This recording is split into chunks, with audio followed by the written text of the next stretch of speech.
Hello, good morning everyone, Rich Wong here, welcome back to the channel. Camcorders are probably not as popular as it used to be, but I think they still have a very special position in the market that you can't replace it with a mirrorless camera setup or other type of cameras in the market. So in this video, we are going to have a look at the Panasonic HC-X2 camcorder. We'll have a look at what it can do, why it could still be the best choice for some videographers, and I'm also going to do a bit of comparison with the HC-X2000 camcorder, which I have reviewed on this channel before, as well as the GH6. The HC-X2 is Panasonic's semi-pro camera, and it is not a small camcorder at all. Compared it with the HC-X2000, which I have also reviewed on this channel before, it is noticeably larger and definitely a lot heavier at around 2.5 kg. Now, when I'm actually shooting with the HC-X2, the size and the weight actually doesn't feel too bad, probably because I'm using both hands to hold and shoot with this camcorder. But when I'm just carrying around, then I can feel the weight pretty quickly. This camcorder is really suitable for a solo videographer who does everything himself, but it would also be great for a small production team that is also shooting with more than one camera. According to Panasonic, this camcorder is mainly targeting users who do location interviews or documentaries. The HC-X2 is a pretty serious looking camcorder. When I was out shooting with the HC-X2, there were many times that I got people looking at me, mainly looking at the HC-X2, and thought I'm doing some pretty serious video shooting. This is something that never happened before when I was reviewing the HC-X2000 or even the Lumix S1H or the BS1H. Now, I know this may sound a bit silly, but if you are providing videography as a service, then you would probably impress your client more if they see you are shooting with a camcorder like this big HC-X2 compared to a Lumix S1H, purely because of the size and the look of this camcorder. But then I'm sure Panasonic didn't purposely make the HC-X2 larger for you to impress your clients. There are quite a few reasons why it is quite a big camcorder. One of the main reasons is that it has a 1-inch sensor, which is pretty big for a camcorder in this class, and it also has a 20 times optical zoom that covers from 24.5mm to 490mm.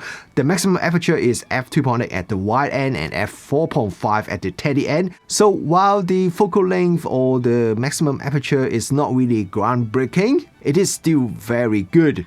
And if you compare it with the HC-X2000, the HC-X2000 has a smaller 1/2.5-inch sensor, but the lens of the HC-X2000 has a faster maximum aperture of f1.8 at the wide end, so it is more than one stop faster. So which camcorder would have better low light performance? I've done some comparison tests and I will show you the results in a minute. There are tons of buttons and switches on the body, so if you have never used a camcorder like this one before, you may feel a bit overwhelming at the beginning. But once you get used to it and understand what are these buttons for, it's actually really good because you have direct access to a lot of the features and settings with all these dedicated buttons and switches instead of having to go through the setup menus. Many of these buttons are also customizable as well. We have a built-in EVF at the back of the camcorder, and it is a tiltable one. The size is 0.39 inch and resolution is 2360K, so it's the same resolution as the Lumix S5 EVF. But comparing it with the S5, I like the EVF on the HC-X2 more. I'm not too sure if it's just because the HC-X2 has a large eye cup here, but it just feels a lot more comfortable when I look through the HC-X2's EVF compared to the S5. This camcorder has a large LCD screen and it is a very interesting foldable design.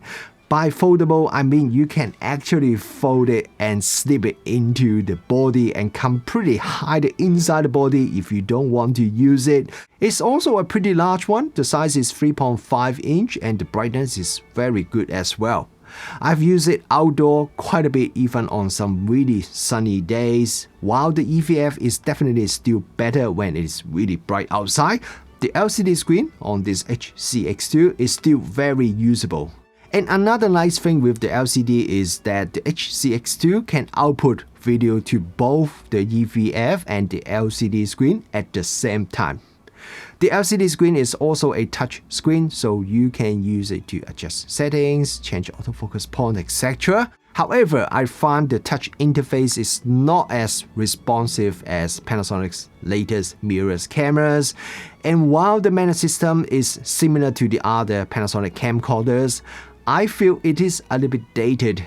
If you compare it with their own Lumix mirrorless cameras like GH6 or S5, those cameras' menu system just feel much nicer and a lot more responsive and just much easier to navigate no matter you're using the physical buttons or the touch screen. So I really wish Panasonic can update the user interface in the future and make it closer to the menu system on their mirrorless cameras. It will also mean people who are currently shooting with their L-mount or Micro Four Thirds cameras can pick up the camcorder and start shooting easily without having to spend days or weeks to learn this completely different user interface. But of course, the downside is people who has been using the camcorder for a long time, if they switch to this new menu system, then those users have to relearn everything. But depends on how you use this camcorder, the user interface may not really be a problem. You might need to do some initial setup like choose your video resolution, frame rate, but after that you could just shoot it in auto mode and not have to worry too much about settings. Just pick up the HC-X2, turn it on, and you can start shooting straight away. You don't really have to go into the menu system and do too much setting changes. And that is one of the beauty of a camcorder like this HC-X2. You have the 20 times power zoom that you can zoom in and out very easily, very smoothly at your preferred speed using the zoom button next to your finger. And if you don't want to use the power zoom, you can also manually control zoom and the other settings using the triple ring on the lens. The camera also has a built-in ND filter with 3 different strengths available.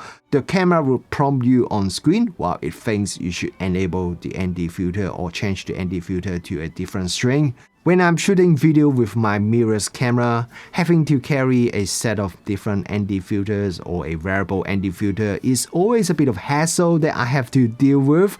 And sometimes I forgot to bring the ND filter until I start shooting, so that creates a bit of problem. That means I have to shoot at either a very fast shutter speed or have to stop down the lens a lot more than I want to. But with the HC-X2, because it has the built-in ND filter, so it's one less accessory I have to remember to carry with me. The HC-X2 has timecode input and output, and there's also a 3G SDI output and a HDMI output, which can both be used simultaneously. So you can, for example, connect to a live switcher using the SDI port and at the same time connect an external 4K recorder or monitor. The only limitation is that when you have both the SDI and HDMI output on at the same time, then on the camcorder, you can only use either the LCD or the electronic viewfinder. Unlike the consumer level camcorders that either don't have a top handle or have an optional handle, the HC-X2 has an integrated built-in top handle, and there are a number of buttons, controls on the handle. We have a built-in microphone at the front. There is an XLR microphone input, a cold shield mount, and also a number of mounting holes for you to attach additional accessories to this camcorder. Now, since we just mentioned the XLR input, I want to talk about the audio a little bit more. There's a panel on the side of the HC-X2 which allows you to adjust the microphone settings. The HC-X2 actually has 2 XLR input, one is at the top handle and one is at the back of the camera, and it also comes with a microphone holder as well. The XLR input also supports phantom power, so you can use it with microphones which require phantom power, for example like my Senko D2, which is what I usually use to record audio in this studio here. Now here is an audio recording using the HC-X2 with my Senko D2 microphone. Kia ora, good morning everyone, Rich Wong here, welcome back to the channel. I'm now recording audio using the HC-X2 connected to my Senko D2 microphone, which is a XLR microphone that requires phantom power. So I'm using the HC-X2's built-in phantom power to power the microphone. So that is really handy. That means you don't have to have an external phantom power supply to power your XLR microphone. To me, I think the audio quality using this XLR microphone setup is really good. There's very minimal amount of noise and the dynamic range is also very good as well. So to me, this is definitely another key area that make this HC-X2 much better than a typical mirrorless camera setup. You have the built-in XLR inputs, high quality audio, and it's very easy to adjust the audio settings. I don't think there is any mirrorless camera that has all these features built in. Some cameras like the GH6 or S1 Edge allow you to use an optional external accessory to provide similar features, but that's probably the closest thing that you can find if you go for a mirrorless camera setup instead. Okay, we just talked about audio, so we should talk about video now. The HC-X2 is a 4K camcorder, so you can shoot either 4K, 1080p or even 720p video with this camcorder. If you shoot 4K, you can go up to 4K 60 in 10-bit 420 H.265 format, 200 megabit per second, and I found the video quality pretty decent. The picture is reasonably sharp and clean.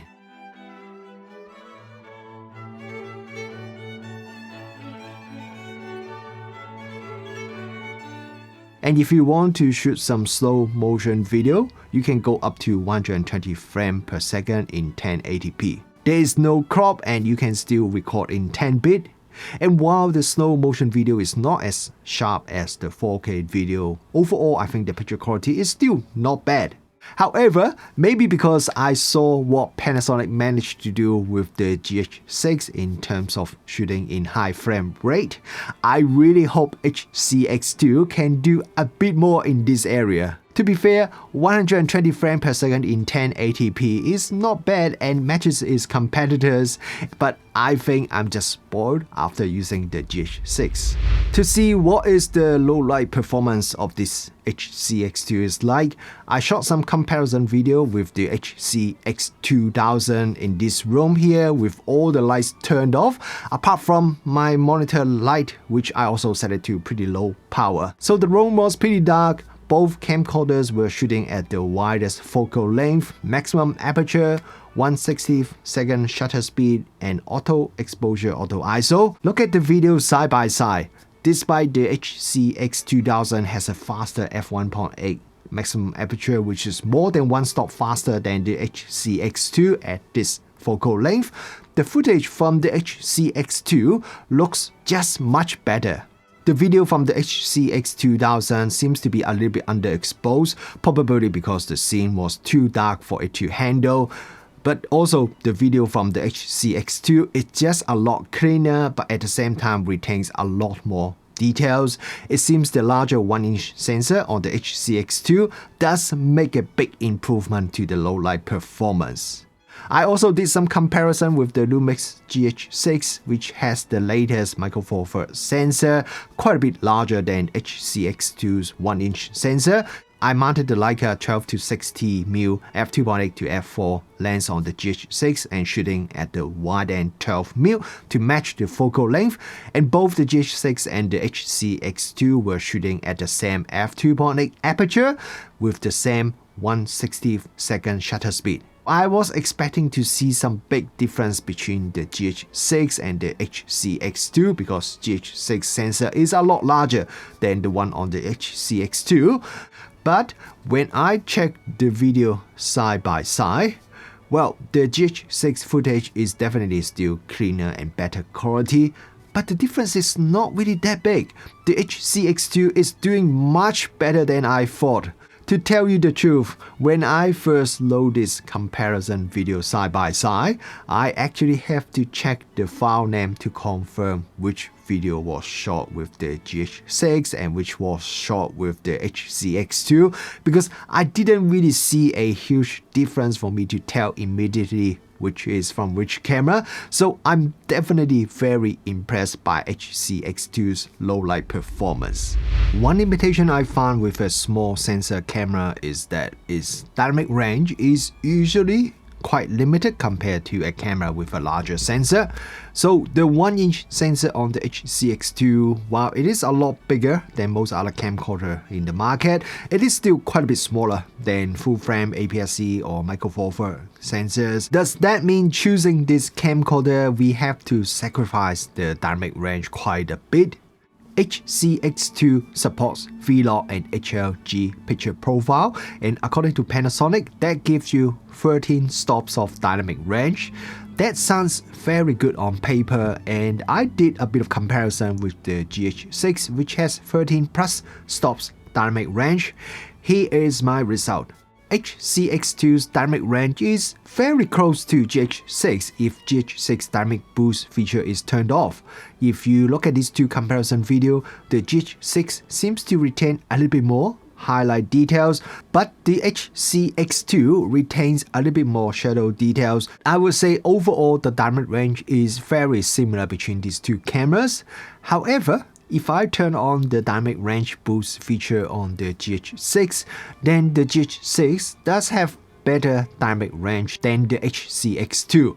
If you look at the highlight area, then you can see the difference between these two cameras. For a 1-inch sensor camcorder, I think HC-X2's dynamic range performance is very decent. I'm a bit surprised by my results. After comparing the dynamic range, I also shot some more comparison video in V-Log picture profile using the HC-X2 and GH6, and this time I just want to see how similar or different the colors from these two cameras are. And what I found is, with the 10-bit V-Log video from the HC-X2 and GH6, without any adjustments and just apply the same LUT in DaVinci Resolve, the colors look a little bit different. The video from the GH6 looks a bit more saturated. So if I dial down the saturation on GH6 video a little bit, then the color becomes a lot closer. Still not exactly the same though. However, HC-X2 has a built-in 16-axis independent color correction function. This feature allows you to have 16 individual color, phase and saturation adjustment.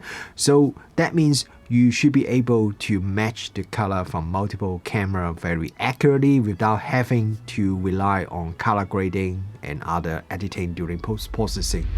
The HC-X2 using Panasonic's DFD autofocus system, and I think overall it works quite well. Autofocus transition is very smooth, and while it's not the fastest autofocus system, it can follow the subject quite reliably. It can also detect people's face and works quite well as well. I say quite well because while it works, I noticed the detection is not as robust as the latest Lumix mirrorless cameras. For example, if the subject's face turns sideways, then quite often I can no longer see the face detection box draw on the screen. But apart from that, the autofocus system works probably better than you expected. I also don't really see much pausing as well. Another interesting thing is, when I was shooting the low light image quality comparison test with the HC-X2000, I was shooting those footage in autofocus mode, and I set the autofocus point in the same bright high contrast area near the center of the frame. With the HC-X2, the autofocus was very stable. It locked onto the area and I didn't see any micro pausing at all, even though the scene was actually quite dark. While the HC-X2000 still can lock on the target, but you definitely can see quite a bit of pausing if you look at the monitor light at the top of the scene. So I think this is another benefit with the larger 1-inch sensor on the HC-X2. The camcorder comes with an AG VBR59 battery and also a charger. So this is the standard battery used on many Panasonic camcorders and also the Lumix BGH1 and BS1H, etc. It is a pretty big battery. I remember one of the weekend when I went to the zoo with my family. We spent like 5-6 hours there and I shot a lot of video when we were there. By the time I got home, the battery still got at least half the capacity left, and I then used it for 2 more mornings and still haven't completely emptied the battery.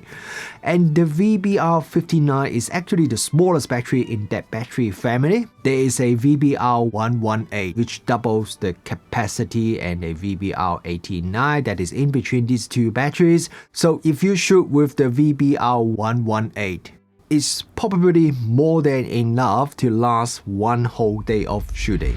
The HC-X2 has an optical image stabilization system and it works really well no matter I'm shooting at the wide end or the telephoto end. And here is a comparison to show you what the video would look like when just handheld shooting video at 490mm, the maximum focal length, with and without image stabilization. And as you can see, there is some really big difference. And when shooting at the not so extreme focal length, I find the image stabilization system is also very effective in stabilizing the video footage, as you can expect from a Panasonic camera. Since the pandemic has started, live streaming becomes really important for a lot of videographers, content creators, and even though now for a lot of us, our life is slowly getting back to normal, live streaming is still just as important or probably even more important, as a lot of events would just live stream to platforms like YouTube, Facebook, as people just getting more and more used to attending online events, and the demand for live streaming will just keep going up in the future.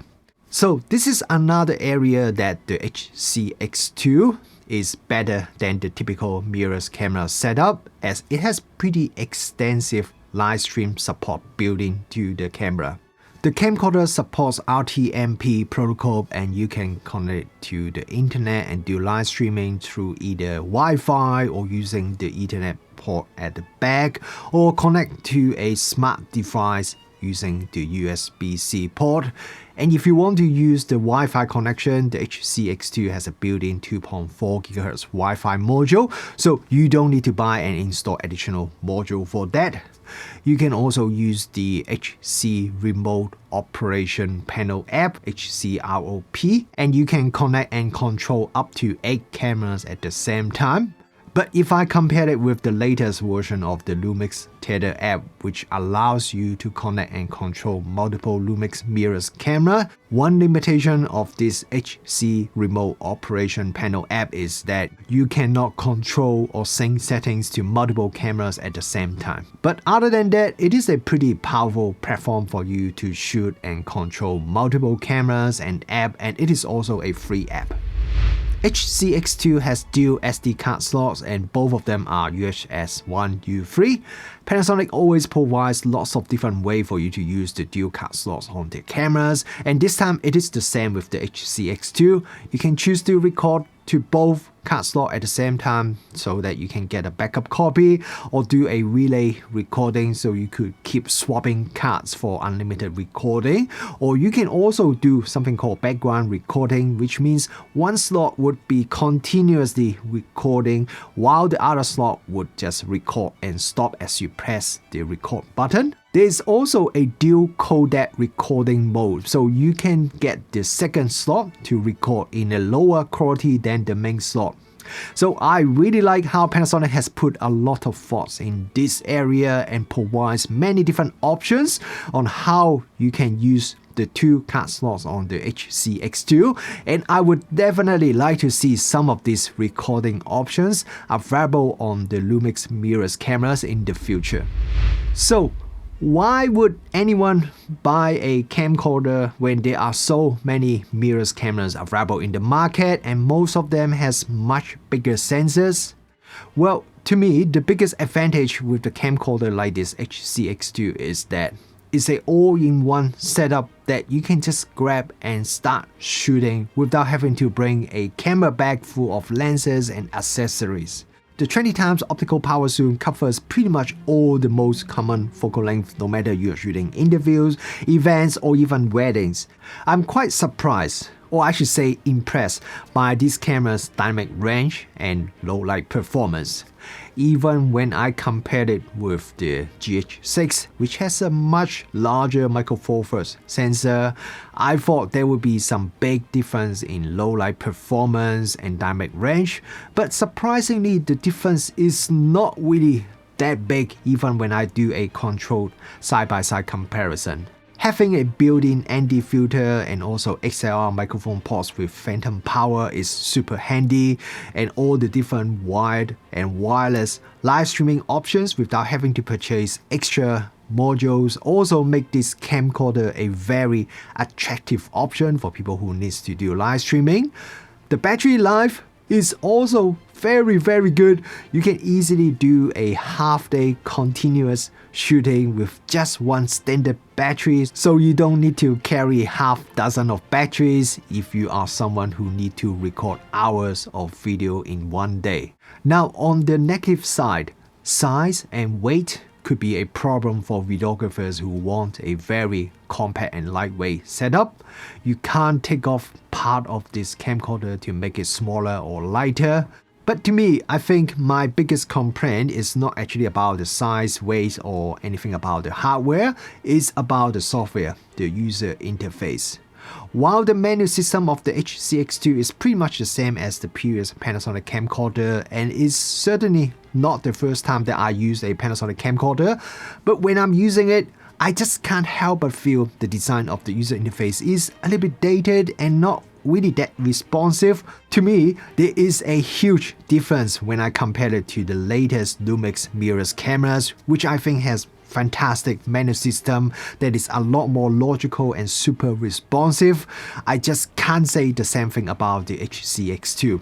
But apart from that, there really isn't much that I would complain about the HC-X2. I myself, I'm more a photographer than a videographer, so while I do a lot of events and weddings, I don't do much event or wedding videography. I primarily focus on the photo side. But if one day I shift my focus more to the video side, I think I will seriously consider adding a camcorder like the HC-X2 to my setup. Oh, and if you found this video useful and you enjoyed it, please support me by giving it a like or drop a comment below. I would really appreciate that.